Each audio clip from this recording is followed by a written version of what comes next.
Good morning. Hello, everyone. I'm Jeannie. I'm an alcoholic and addict. I'm Andrew, addict and alcoholic, and we had said we were doing step 11, but what we're really doing this last week is kind of winding this thing up, and we're thinking about some really major themes that we haven't hit yet and some really important songs that we haven't played yet. So uh, Jeannie's going to bring us into today's topic. So I got on the pathway to recovery in 2000, and I had several years of good sobriety, but I guess I really wasn't working the program the way I should. Going to meetings the way I should. And in 2009, while I was on a trip with my kids to Texas, I had a relapse and I picked up and I drank again. I somehow dreamed up in my head that it was going to be so wonderful to be able to drink and socialize the way I used to, with my aunt and uncle in Texas, and that I would enjoy things so much better. And it wasn't. It was terrible. It was a train wreck, and I was embarrassed. It was really disappointing to my children who were teenagers at that time, and after I came back from the vacation to Texas, I realized all my friends are in AA. All my friends are in recovery. So what am I going to do? So I did go back to the meetings. My friends, they rallied around me and got me back. And it turned out to be a really great thing. I said that I even had a spiritual awakening at that time, and it renewed my desire to live the sober lifestyle. It wasn't better, but I could see my addiction had not slowed down at all. Is that, if anything, it had actually sped up. It wasn't any time that I was already craving and wanting to drink again every day. And so I could tell that, it wasn't going to change. I was going to be right back where I was. I wasn't going to be a social drinker. I was going to be the same drunk that I was when I came into the room. And stress can cause a lot of issues. And one of the things that I did, and that wasn't my only relapse, sadly. And then what was that, 2013, we were getting ready to go to Bonnaroo, my job. It was just me and this other person that were working, and we still had all these students to take care of, and it was so stressful. We felt like we were going to lose our minds, and I didn't even know how I was going to make it to Bonnaroo doing that because it was such a stressful time in our workplace. And I was making cookies for us to take to Bonnaroo, and I was doing the vanilla. I was measuring it out, putting it in the cookies, and I was like, well, maybe this will, make me feel a little different. And so I did the vanilla extract, and it did not. I didn't drink anything else after that.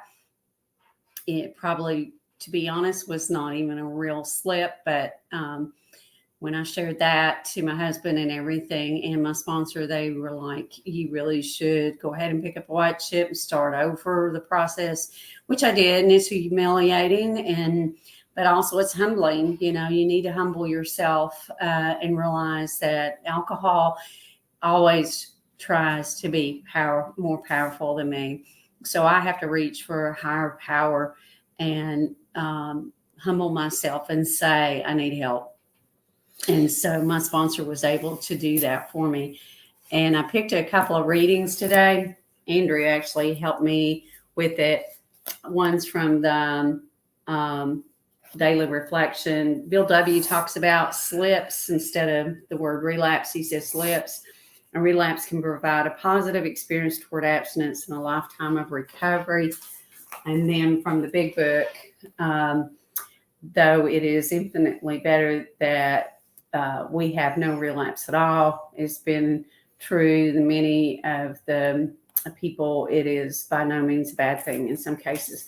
So it really did. It gave me that kick in the pants to really get back and make the program my number one thing, because I have a sober spouse, and I want that to be my priority in my life. One of the things about being in a sober marriage where both people are in the program, though, is that we're not cured of our codependency and our desire to fix and please and help others and to feel like it's always my fault.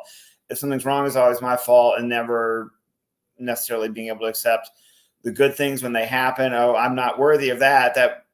Well, when's the other shoe going to drop? And, oh, this is too good to be true. I'm not really supposed to feel this good. And so there's these double-edged guilt, shame, and remorse trips we can play on ourselves. And then it's just added when you are all up in the thoughts and feelings of somebody else over which you're not responsible.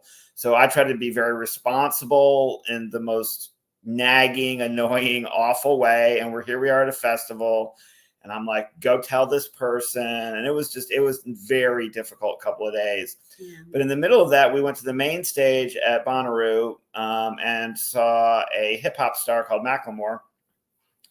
And it was like he picked this song. I mean, it was on the album he was touring behind at the time, and it was his big breakout album. But Macklemore was singing this song directly to us.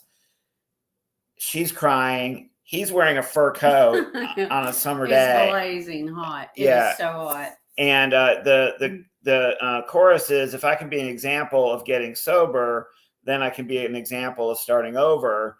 But the kind of rapped part, and that part is sung, but the rapped part is just him telling a story. Those 3+ years, I was so proud, and I threw them all away for 2 styrofoam cups. The irony, everyone will think he lied to me, made my sobriety so public, there's no effing privacy. If I don't talk about it, then I carry a date, 8/10/08, that has now been changed, and everyone that put me in some box is a saint that I never was, just a false prophet that never came. And so he just wears you out with his honesty and how awful he felt, and talking about being in a meeting and somebody recognized him and saying, oh, you helped me get sober, and him feeling like a hypocrite.